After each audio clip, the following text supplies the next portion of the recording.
Այս հողի վրա կբնավորվեր ճարահատ, բայց զարմանալի պինդ ու աշխատասեր մի ժողովուրդ։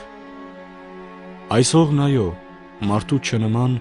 մարդու չհավան կնկանման ուզվորին չէր տրվի։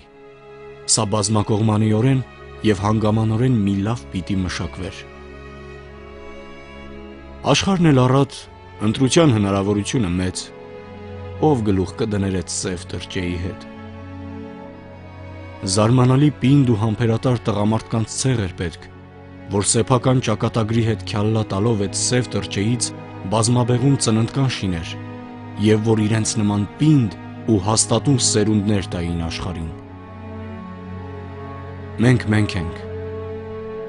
խոսեք տեսնենք դուք ովքեր եք։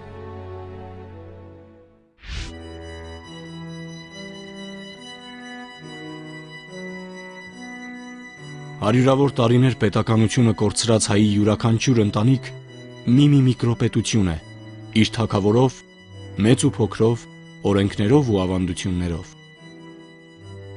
Երևի այս պատճառով է նաև, որ մեկ միակ թագավորի հարցում շատ նախանձախնդիր ենք եղել։ Ոչ անկառավարելի,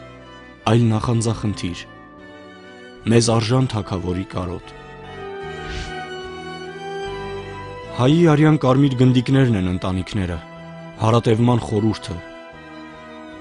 Ջավախքցիների ու էրզրումցիների մասին են պատմում։ Մեծ գաղթի ճանապարհին վրաններում ծվարած գարնան սպասելիս 3-4 ամիս շնչելու ժամանակ են ունեցել ու հարսանիքներ են արել, ընտանիքներ են ստեղծել տնաշենները։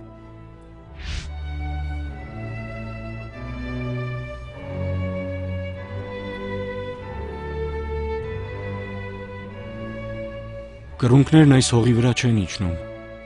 հողը սառն է։ Կռունկների միայն ձայնն է լսվում,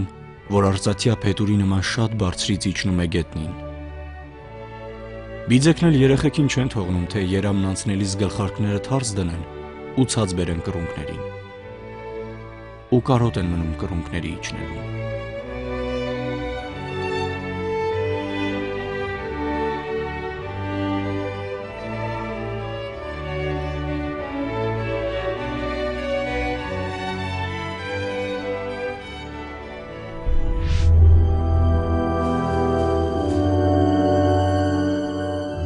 Զարմանալի պինդ ու համբերատար տղամարդկանց ցեղ էր պետք,